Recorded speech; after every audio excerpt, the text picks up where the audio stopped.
Indo-British Advanced Pain Clinic, Noppimayam Surgery Duram. For appointments 9155515563. అందరికీ నమస్కారం. నేను స్వరూపపొట్లపల్లి. Welcome to I dream. Nellore జిల్లాలో జరిగిన హిజ్రా లీడర్ హత్య కలకలం రేపుతోంది.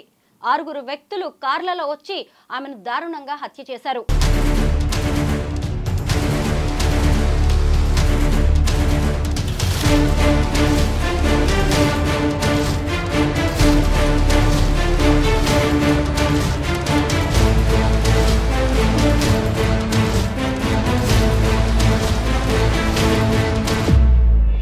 రెండు గ్యాంగుల మధ్య వారే ఈ హత్యకు కారణం అనేది ఇప్పుడు కొత్త ప్రశ్నలు రేకెత్తిస్తోంది. ఇంకొక వైపు చూస్తే హైదరాబాద్లో 7 హిజ్రాలను పోలీసులు అరెస్ట్ చేశారు. ఎందుకు అంటే వాళ్ళు ఓ గృహ ప్రవేశ కార్యక్రమానికి వెళ్లి ఇష్టం వచ్చినట్టుగా బిహేవ్ చేయడంతో 7 పోలీసులు కటకటాల వెనక్కి నెట్టాల్సి వచ్చింది. ఇప్పుడు ఈ సంఘటనలు చూసినప్పుడు ట్రాన్స్జెండర్స్ కి సంబంధించి అనేక విషయాలు బయటకు వస్తున్నాయి. ముఖ్యంగా వాళ్ళు ఇన్కమ్ కోసం ఎంచుకుంటున్న మార్గాలు అనేవి అవి రాంగ్ ట్రాక్ లోకి వెళ్ళి ఇలా వారిని కూడా ఇబ్బందుల్లోకి నెడుతున్నట్టుగా మనకి తెలుస్తుంది.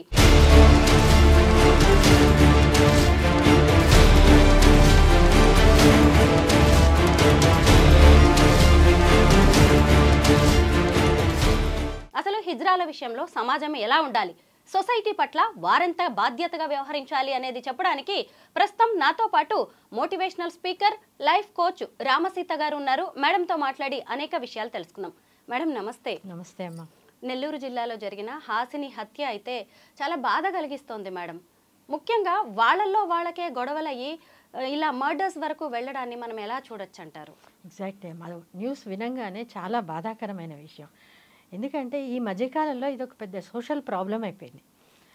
అది మనం అనుకుంటాము వాళ్ళు హిజ్రాలు ఇలా బిహేవ్ చేస్తున్నారు అందుకే ఇలా జరుగుతుంది. ఒకప్పుడు మాఫియా గొడవలు వినేవాళ్ళము, ఇప్పుడు వీళ్ళ మధ్య గ్యాంగ్ వార్స్ అవుతున్నాయి, వీళ్ళు ఆ రకంగానే తయారవుతున్నారు అంటే సమాజానికి ఒక నెగటివ్ సైడ్ వీళ్ళు ఉన్నారు అని అనిపిస్తుంది. బట్ మనం ఆలోచిస్తే ఏంటి అని అంటే వీళ్ళు అలా కావడానికి, ఆ రకంగా తయారు కావడానికి వెనకాల ఎవరుంటారు, రీజన్స్ ఏమున్నాయి అనేది కనుక మనం ప్రోబ్ చేస్తే ఏమవుతుంది అంటే వాళ్ళు అలా తయారు కావడానికి వాళ్ళ పెరిగిన వాతావరణం, ముఖ్యంగా పేరెంట్స్ అండ్ సమాజం ఈక్వల్లీ రెస్పాన్సిబుల్. నేను అదే అనుకుంటానమ్మా. ఎందుకంటే హిజ్రాలుగా వాళ్ళు ఎందుకు తయారయ్యారు, వాళ్ళ తప్పు కాదు అది. సో ఎప్పుడు పిల్లలు పుట్టుకతోటే రకరకాల వ్యాధులతోటి ఈ మధ్య పుడుతున్నారు. ఇది కూడా మనం అలాగే తీసుకుంటే ఎందుకంటే వాళ్ళ తప్పు లేదు, ఇట్స్ జీన్స్, వాళ్ళల్లో ఉండే జెనెటిక్ మార్పుల వల్ల ఆ రకంగా వాళ్ళు తయారవుతారు. సో వీళ్ళని కూడా ఇంట్లో ఉన్న 2-3 పిల్లల్లో ఒకళ్ళు ఇట్లా తయారై ఉన్నారు అనుకుంటే వీళ్ళకి ఏదో డిజార్డర్ ఉంది అన్న కన్సర్న్ తోటి పేరెంట్స్ కనుక పెంచితే వాళ్ళని డెఫినెట్గా వాళ్ళు కూడా నార్మల్ పిల్లల్లాగానే ఉంటారు, అలాగే పెరుగుతారు, సొసైటీలో కూడా నార్మల్ అడల్ట్స్ లాగా ఉంటారు as a responsible persons. But unfortunately ఏంటి అంటే బాధాకరమైన విషయం ఏంటంటే పేరెంట్సే వాళ్ళని చిన్నప్పటి నుంచి వాళ్ళ సమస్యని అర్థం చేసుకోకుండా వాళ్ళల్లో ఉండే ఈ మార్పు ఎందుకు ఇట్లా అవుతున్నారు, మిగిలిన వాళ్ళలాగా నార్మల్గా ఎందుకు లేరు అని కొంచెం ఎనాలిసిస్ చేయకుండా, వాళ్ళ పరిస్థితి అర్థం చేసుకోకుండా. ఎందుకంటే అమ్మ చిన్నప్పుడు పిల్లలు వాళ్ళల్లో వాళ్ళు ఆ పెరిగే ఏజ్లో కూడా ఏంటి అని అంటే మా అక్కలాగా నేను ఎందుకు లేను, లేదా నా తమ్ముళ్ళలాగా నేను ఎందుకు లేను అని ఇంటర్నల్గా చాలా మదన పడతారు. ఎందుకంటే వాళ్ళకు కూడా అర్థం కాదు కదా. సో ఈ పేరెంట్స్ ఎప్పుడైతే వీళ్ళని సరిగ్గా అర్థం చేసుకోకుండా దూరం పెట్టి సపరేట్గా ట్రీట్ చేసి, లేకపోతే వాళ్ళని హెరాస్ చేసి నువ్వు ఇలా ఉండు అని చెప్పేసి వాళ్ళకి రూల్స్ అండ్ రెగ్యులేషన్స్ పాస్ చేస్తారే కానీ అర్థం చేసుకొని ఎంపతీతోటి కన్సర్న్ చూపించి వాళ్ళ పరిస్థితి ఏంటో వాళ్ళకి అర్థం చేస్తే ఏంటి అని అంటే ఈ రకమైన అంటే సామాజికంగా ఇలాంటి ఆస్పెక్ట్స్ నుంచి వాళ్ళని దూరం చేయొచ్చు.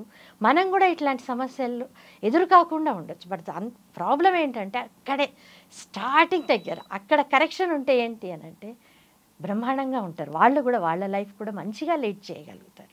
ఇప్పుడు మనం విన్నాం హాసిని కేసు కావచ్చు, తెలంగాణలో అరెస్ట్లు కావచ్చు, ఇవన్నీ కూడా ఎందుకు వస్తున్నాయి, వాళ్ళల్లో ఒక ఇన్సెక్యూరిటీ ఫీలింగ్ తోటి పెరిగి వాళ్ళ సొంత లైఫ్ చాలామంది ఇంట్లో ఇమడలేక బయటకు వచ్చి సపరేట్ కమ్యూనిటీస్ ఫామ్ చేసి ఇక న్యాచురల్లీ వాళ్ళకి గైడెన్స్ ఎవరు ఉంటారు, మెంటర్షిప్స్ ఏముంటుంది, మంచి చెడు చెప్పేవాళ్ళు ఎవరు ఉంటారు, ఎవరికి తోచినట్టు వాళ్ళు బతకడానికి అలవాటు చేసుకుంటారు. So easy ways of earning money వైపు చాలా ఈజీగా అట్రాక్ట్ అవుతారు. మేడం, ఇప్పుడు మనం హాసిని గురించి మాట్లాడుకుంటే ఆమె తన తల్లిదండ్రులకి 2 ఆడపిల్లలతో పాటు ఓ మగ పిల్లాడిగా పుట్టింది. ఆ తర్వాత కొద్ది రోజులకే ఆమెలో మార్పులు గమనించి ఆమె ట్రాన్స్జెండర్గా మారిపోవడం అనేది జరిగింది. ఇప్పుడు చూస్తే ఇదే హాసిని అదే హిజ్రాలకి ఒక లీడర్గా మారింది. ఆంధ్రప్రదేశ్లోని 10,000 మంది హిజ్రాలకి ఆమె నాయకురాలుగా ఉంది. అయితే ఇంకొక గ్యాంగ్తో జరిగిన వార్ వల్ల ఈరోజు ఆమె హత్యకు గురవ్వాల్సి వచ్చింది. ఎక్కడో పూజకి వెళ్ళొస్తుండగా 2 కార్లలో వచ్చిన 6 యువకులు వాళ్ళని అడ్డగించి ఆమె మీద కత్తులతో దాడి చేశారు. అసలు ఆమె హత్య జరిగిన విధానం చూస్తుంటే ఎంత పగతో కక్షతో ఆమె మీద అటాక్ చేశారనేది కూడా అర్థమవుతుంది మేడం. హిజ్రాలు అనే వాళ్ళు సొసైటీని వాళ్ళని యాక్సెప్ట్ చేయట్లేదు. అలాంటిది వాళ్ళలో వాళ్ళకు కూడా పడట్లేదు. దీన్ని మనం ఎలా చూడాలి? ఎందుకు అంటే అమ్మ, ఎప్పుడైతే గ్యాంగ్స్ అన్నామో సో వాళ్ళ పర్పసెస్ వేరే ఉంటాయి. ఒకళ్ళతో ఒకళ్ళు పోటీ పడడము, ఇల్లీగల్గా ఇన్కమ్ ఎర్న్ చేయాలనుకోవడము. There is no limit. ఎప్పుడైతే మనం ఇల్లీగల్ యాక్టివిటీస్ వైపు వాళ్ళు వెళ్తున్నారో లిమిటేషన్ ఏమి ఉండదు కదా. వాళ్ళకి ఈజీగా సంపాదించవచ్చు. లేదా వీళ్ళని చూసి వాళ్ళు, వాళ్ళని చూసి వీళ్ళు, నీకన్నా నేను, పోటీ తత్వము, సెటిల్మెంట్స్, ఎవ్రీథింగ్ ఎక్కడైనా కూడా. సో దీంట్లో ఏంటి అని అంటే వీళ్ళకి సపోర్ట్ చేసేవాళ్ళు కొంతమంది ఉంటారు, వాళ్ళకి సపోర్ట్ చేసేవాళ్ళు ఉంటారు, అండ్ అడ్వాంటేజ్ తీసుకునే వాళ్ళు ఉంటారు ఆల్ లెవెల్స్లో.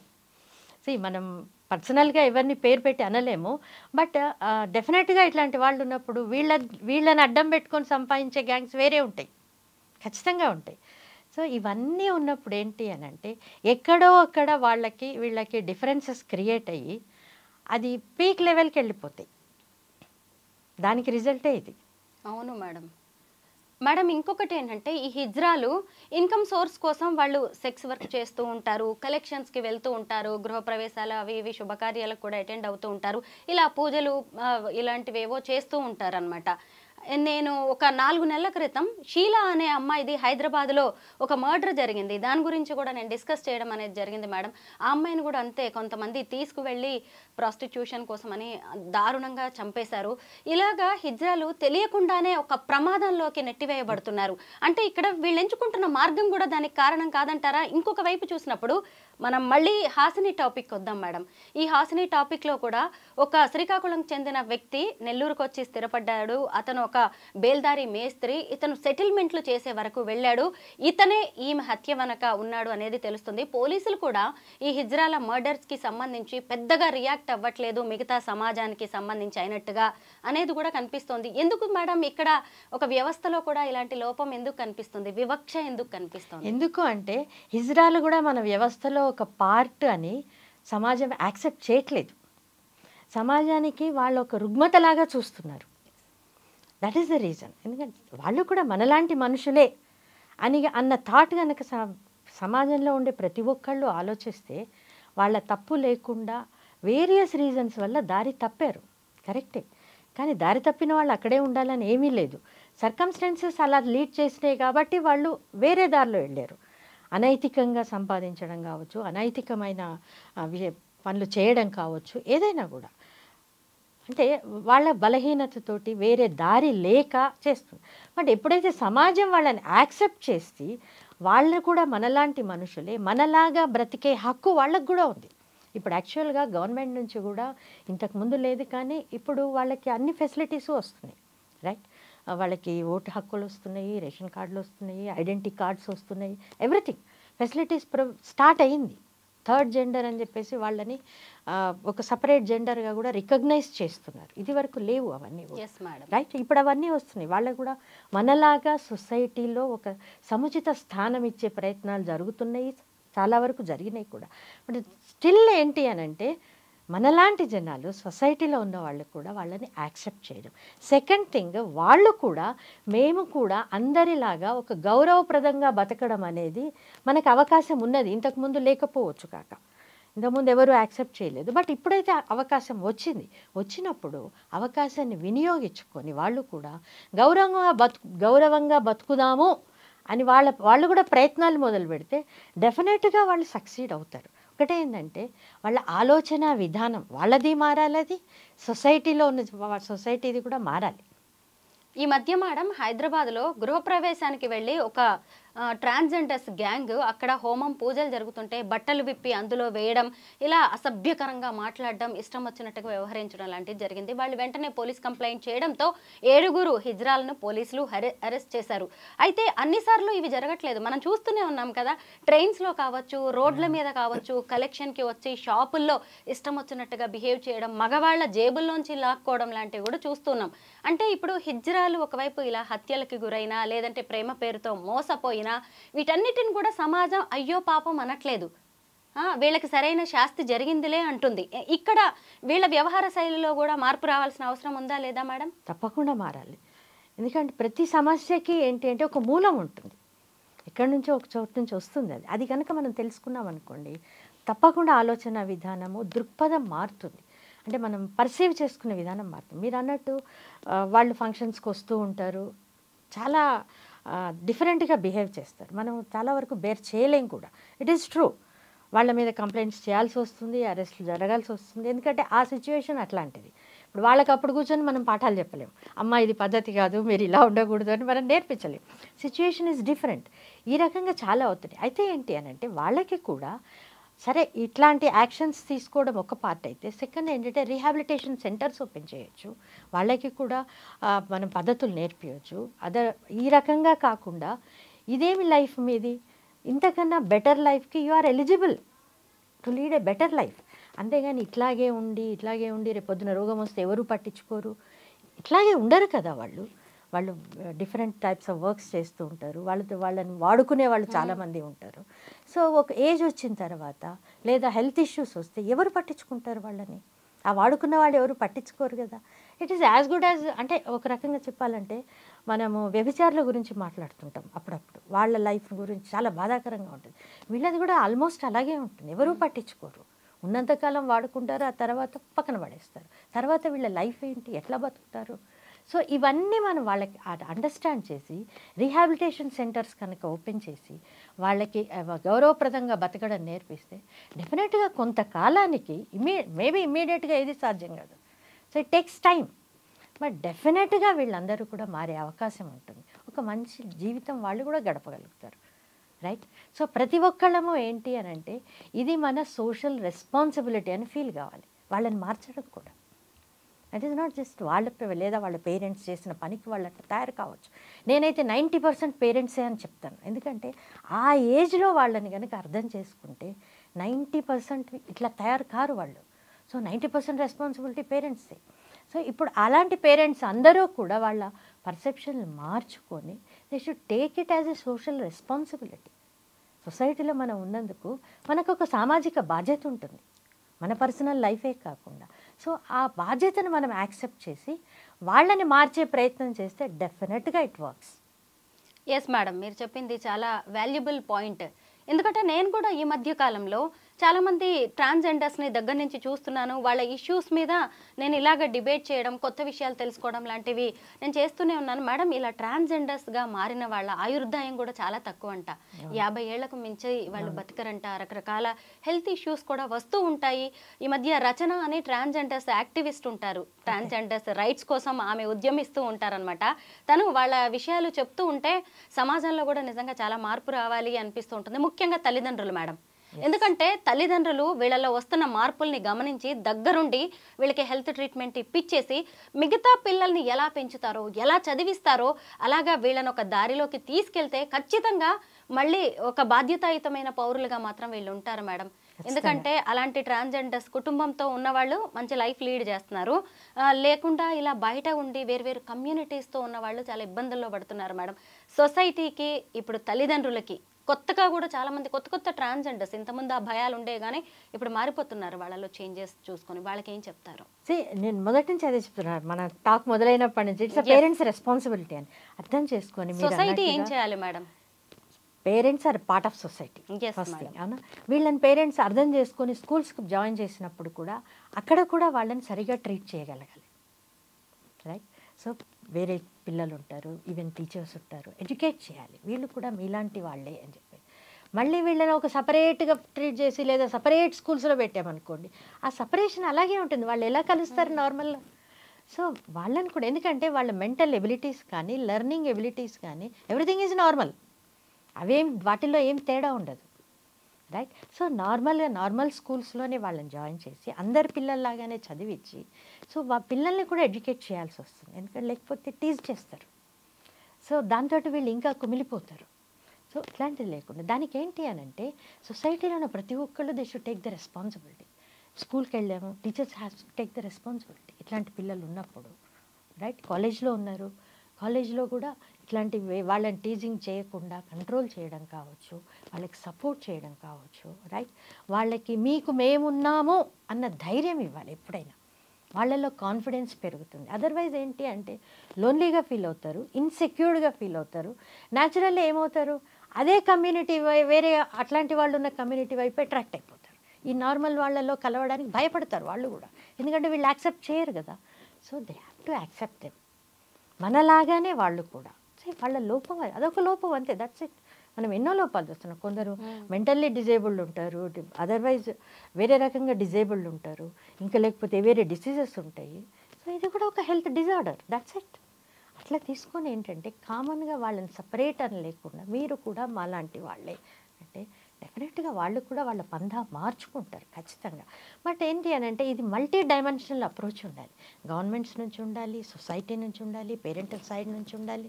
సో అంటే ఒక అన్ని రకాలుగా వాళ్ళకి సపోర్టు, మిమ్మల్ని మేము ప్రొటెక్ట్ చేస్తాము అన్న సపోర్ట్ అన్ని వైపుల నుంచి వాళ్ళకి ఉండాలి.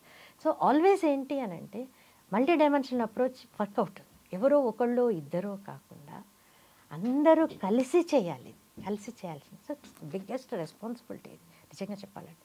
దానికి మీరు అన్నట్టు రచన గారు లాంటి యాక్టివిస్టులు కావచ్చు, ఇంకా సోషల్ యాక్టివిస్టులు కావచ్చు, అందరూ కూడా ఏంటి అని అంటే ఎడ్యుకేషన్ క్యాంప్స్ పెట్టవచ్చు, చాలామందిని ఎడ్యుకేట్ చేయొచ్చు. ఇప్పుడు మనం చెప్తున్నాం, ఇప్పుడు సపోజ్ చాలామంది మనం ఎలక్షన్స్ అప్పుడు ఓటింగ్ వేయరు. సో ఓటింగ్ యొక్క ఇంపార్టెన్స్ అని చెప్పేసి బోర్డ్ అనే ఎడ్యుకేషనల్ క్లాసెస్ చేస్తూ ఉంటారు, అవునా, కాలనీస్కి వచ్చి చేస్తూ ఉంటారు. The same way this is our responsibility, మన సామాజిక బాధ్యత ఇది. ఎవరినైనా అలా చూస్తే వాళ్ళని హేళన చేయొద్దు, ఈసడించొద్దు, లేదా మనం వాళ్ళకి దూరంగా వెళ్ళిపోవద్దు. ఇప్పుడు మనం చూస్తుంటాం, ఈవెన్ ట్రాఫిక్ సిగ్నల్స్ దగ్గర కూడా కనిపిస్తుంటారు. ఎంతమంది వాళ్ళని కన్సర్న్ తోటి తీసుకుంటారు, ఎక్స్ప్రెషనే మారిపోతుంది వాళ్ళు చూడంగానే. సో మన ఫేస్లో అట్లాంటి ఎక్స్ప్రెషన్ ఉన్నప్పుడు వాళ్ళు ఎలా రిసీవ్ చేసుకుంటారు? సో మనం ముందు మనం మారకుండా, మనం వాళ్ళని ట్రీట్ చేసే విధానం మారకుండా, వాళ్ళు మారాలి, వాళ్ళు మంచిగా ఉండాలి, ఎందుకు ఇట్లాంటి పనులు చేస్తారు అని మనం అనడం, వాళ్ళ నుంచి పాజిటివ్ ఎక్స్పెక్టేషన్స్ పెట్టుకోవడం కరెక్ట్ కాదు కదా. So we should change first, everyone, ప్రతి ఒక్కళ్ళు అలా అనుకుంటే ఏంటి అంటే ఇట్ ఈస్ పాసిబుల్. మేడం, ఇప్పటిదాకా మనం ట్రాన్స్జెండర్స్ హత్యలు, అరెస్టుల గురించే మాట్లాడుకున్నాం. ఇప్పుడు ఇంకొక ఎమోషనల్ థింగ్ ఉంది మేడం, అదే ప్రేమ, పెళ్ళి. చాలామంది ట్రాన్స్జెండర్స్ మేడం ప్రేమలో పడిపోయి, వాళ్ళు మనుషులే కదా, కామన్గా అందరికీ మనకి ఉండే ఫీలింగ్సే వాళ్ళకి ఉంటాయి. ఎవరైనా కాస్త ఇష్టపడగానే అబ్బాయిలు వాళ్ళు ప్రేమ అనుకుని దాన్ని నమ్మేస్తూ ఉంటారు. వాళ్ళేమో కొద్ది రోజులు వాళ్ళతో ఉండి మోజు తీర్చుకొని వదిలేసి వెళ్ళిపోతూ ఉంటారు, డబ్బులు తీసుకొని వాళ్ళ దారి వాళ్ళు చూసుకొని ఇంకొక జీవితంలో వాళ్ళు సెటిల్ అయిపోతున్నారు. ఇక్కడ చూస్తే మళ్ళీ నష్టపోతుంది ఈ ట్రాన్స్జెండర్సే. ఈ అంకితా రాజ్ అనే ఆమెది ఇప్పుడు ఒక బెస్ట్ ఎగ్జాంపుల్గా దీన్ని చెప్పొచ్చు మేడం.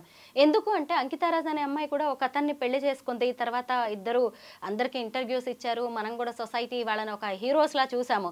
తీరా చూస్తే కొద్ది రోజులు అయ్యేసరికి ఇద్దరు సెపరేట్ అయ్యారు. అయితే నాకు ఇక్కడ పాజిటివ్గా అనిపించింది ఏంటంటే మేడం, ఆ అమ్మాయి మూవ్ ఆన్ అయిపోవాలి, ఇంకా ఎవరి జీవితాల వాళ్ళవి అని మెసేజ్ ఇస్తుంది.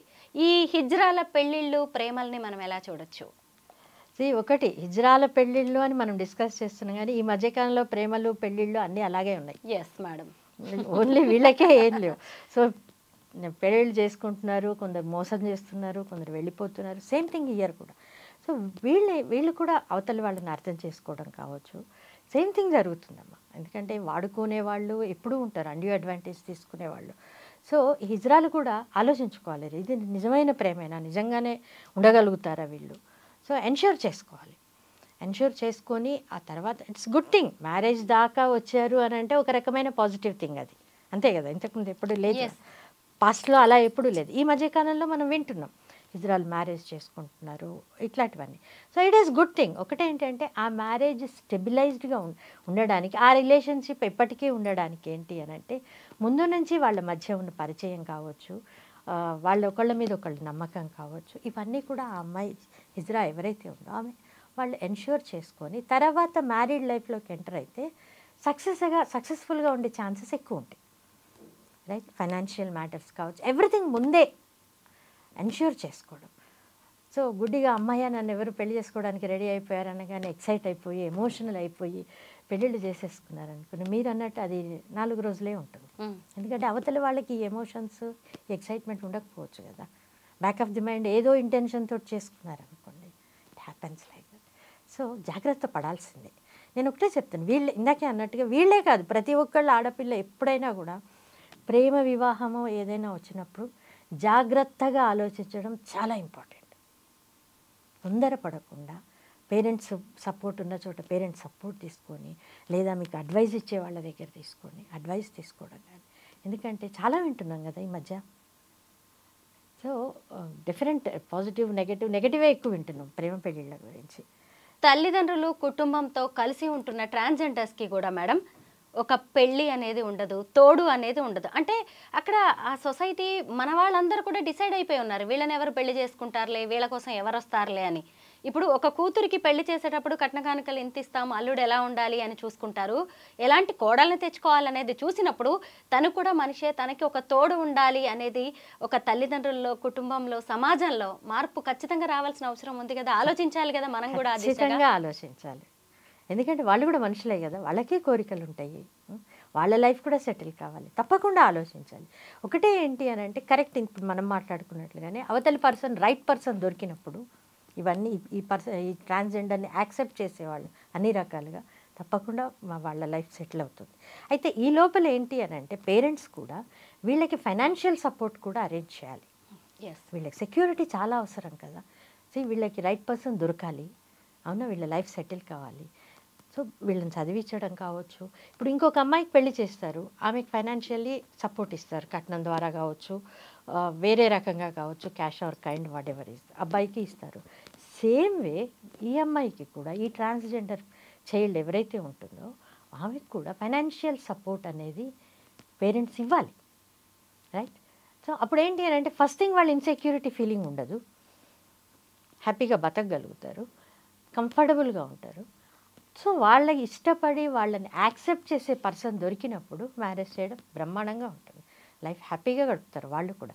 Otherwise also parental support, and పేరెంట్సే కాదండి, తోడబుట్టిన వాళ్ళు కూడా, సిబ్లింగ్స్ కూడా సపోర్ట్ చేయాలి ఇట్లాంటి వాళ్ళు, మీకు మేము ఉన్నాము అనేది. సో ఫైనాన్షియల్ సపోర్టు ఇవన్నీ ఉన్నప్పుడు ఏంటి అని అంటే వీళ్ళు కూడా ధైర్యంగా బతుకు లీడ్ చేయగలుగుతారు. ఇందాక మనం మాట్లాడుకున్నాం చూసారా, సెటిల్మెంట్స్, గ్యాంగ్ వార్లు, లేకపోతే ఇంకేవో పనులు, ఫంక్షన్స్కి వెళ్ళడాలు, ఇట్లాంటి అవసరాలు రాకుండా హ్యాపీగా బతుకుతారు. అట్లాంటి చోటికి వెళ్ళి ఉండడం వాళ్ళకు కూడా ఇష్టం ఉండకపోవచ్చు. ఫంక్షన్స్కి వెళ్ళి ఏదో చేయాలని వాళ్ళు మాత్రం ఎందుకు అనుకుంటారు, అనుకోకపోవచ్చు, తప్పదు కాబట్టి చేస్తారేమో. సో అట్లాంటి అవసరమే రాలేదనుకోండి హ్యాపీగా ఉంటారు కదా. అయితే ఈ మధ్య గవర్నమెంట్లో కూడా చాలా మార్పు వచ్చింది మేడం. వీళ్ళని కూడా థర్డ్ జెండర్గా గుర్తించి వాళ్ళకు కూడా అన్ని సౌకర్యాలు మిగతా వాళ్ళకి ఇచ్చినట్టే ఉద్యోగాలు, చదువు, వైద్యం అన్నిట్లో అవకాశాలు కల్పించడానికి ప్రభుత్వం ప్రయత్నిస్తోంది. అధికారులు కూడా దీన్ని ఒక సీరియస్ ఇష్యూగా తీసుకొని, అంటే వీళ్ళు సైడ్ ట్రాక్ పట్టకుండా మనమంతూ ఏం చేయాలో చేస్తున్నారు. డిసెంబర్ 7వ తారీఖున ఐపీఎస్ మహేష్ భగవత్ గారు కూడా కొంతమందికి పోలీస్ జాబ్లు ఇవ్వబోతున్నారు మేడం. అలాగే ఇప్పటికే కొంతమంది డాక్టర్స్గా వేరు ప్రొఫెషన్స్లో కూడా ట్రాన్స్జెండర్స్ సెటిల్ అవుతున్నారు. అంటే మనం ఈ బయట చిల్లర వేషాలు వేస్తున్న వాళ్ళ గురించే సమాజం ట్రాన్స్జెండర్స్ని నెగిటివ్గా చూస్తుంది తప్ప ఇంకో పాజిటివ్ కోణంలో కూడా వీళ్ళని మనం చూడొచ్చు. ఎందుకంటే ఏ తల్లిదండ్రులు అయితే నీ వల్ల మా పరువు పోయిందంటున్నారో ఈరోజు నిన్ను చూసి గర్వపడుతున్నావు అనే స్థాయికి వస్తున్న ట్రాన్స్జెండర్స్ కూడా ఉన్నారు. ఇది ఎక్కడ ఉంది అంటే మనం ఇచ్చిన సపోర్ట్ని బట్టే కదా. ఎగ్జాక్ట్లీ, గవర్నమెంట్, తల్లిదండ్రులు అలాంటి వాళ్ళు ఎంత బాగా ఎదుగుతున్నారు మేడం. మొత్తానికి నాకు ఒక్కటి అర్థమైంది, మీ మాటల ద్వారా కూడా చాలా మందికి అదే విషయం అర్థమై ఉండాలి. వాళ్ళ వైపు తప్పు జరుగుతుండవచ్చు, మన వైపు కూడా అలాంటి తప్పులేమీ జరగకుండా ఇక మీదట ట్రాన్స్జెండర్స్ విషయంలో మనం కూడా కొంచెం సపోర్ట్ ఇచ్చేలాగా ఆ దిశగా అడుగులు వేస్తే బాగుంటుంది అనుకుంటున్నాను. Thank you so much ma'am. Thanks.